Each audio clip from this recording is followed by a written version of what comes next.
Saudações pessoal, tudo bem com vocês? Eu sou o John Cine e desta vez eu começo o ano de uma maneira bem diferente, fazendo uma análise, lembrando momentos que marcaram durante o ano de 2025. Alguém queira perguntar, mas por que você não fez em dezembro mesmo? Bom, um ano tem 365 dias. O ano começa no dia 1º de janeiro e termina no dia 31 de dezembro. Por que eu vou fazer antes de dar o dia 31 de dezembro, se às vezes pode ter alguma coisa marcante e fica de fora? E eu já vou agora lembrar alguns grandes momentos durante o ano de 2025. E para começar, nada melhor do que falar da Fernanda Torres. Ela ganhou o Globo de Ouro de melhor atriz por drama em Ainda Estou Aqui. E ela só foi indicada ao Oscar de melhor atriz por esse filme. Perdeu, infelizmente. Mas tudo bem, ossos do ofício. Vale lembrar que Ainda Estou Aqui foi indicada ao Oscar de melhor filme e também de melhor filme estrangeiro. Ganhou de filme estrangeiro.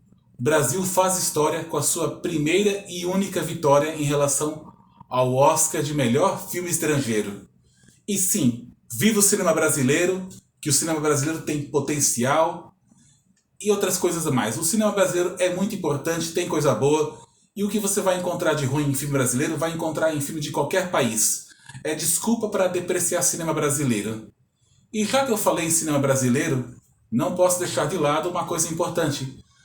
Alguns vídeos defendendo o cinema brasileiro, como por exemplo, tem muitos brasileiros que desprezam o próprio cinema brasileiro, óbvio.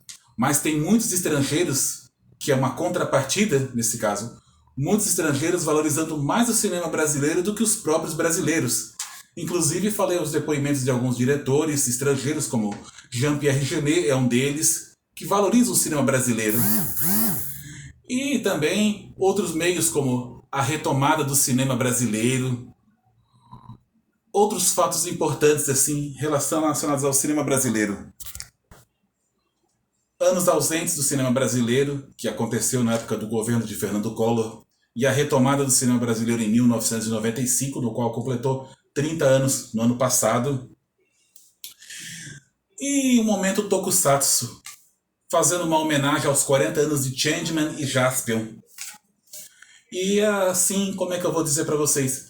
Lembrando dos meus grandes momentos e o que marcou assim história, não somente eu por apreciar Tokusatsu, mas muitos outros, falando daqueles grandes momentos da saudosa Rede Manchete, que foi uma porta de entrada para o Tokusatsu, ganhando muito bem da Rede Globo.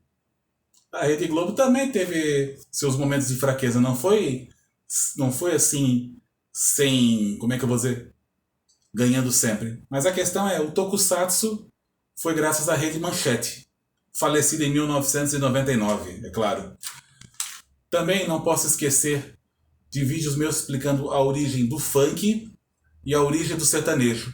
Que a propósito, o funk nunca foi aquela reboladeira e aquela pela baixaria e uma lascívia sem limites. Assim como o sertanejo nunca foi uma coisa eletrônica, sempre foi uma coisa relacionada ao campo, por isso que é o sertanejo legítimo.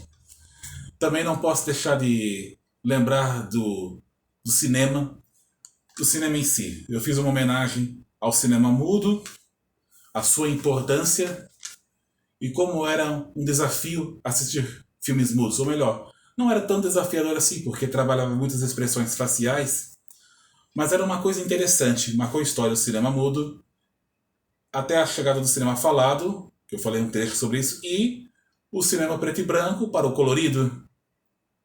Esses foram alguns exemplos, relembrando os grandes momentos. Também não posso esquecer da atuação através da inteligência artificial. O que será que vai acontecer?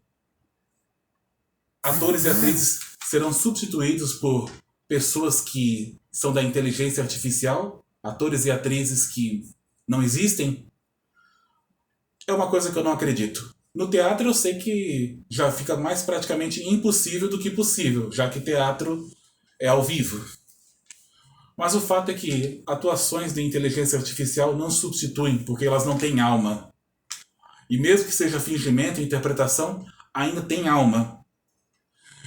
E também, para finalizar a retrospectiva, lembrando também uma grande importância. os 130 anos do cinema.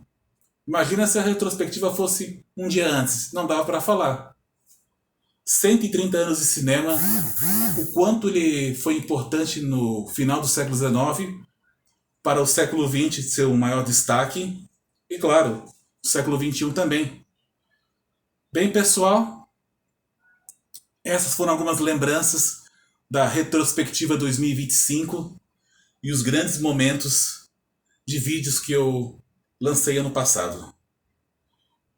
É assim que começa o ano, com a retrospectiva 2025, lembrando os grandes momentos em vídeos do meu canal.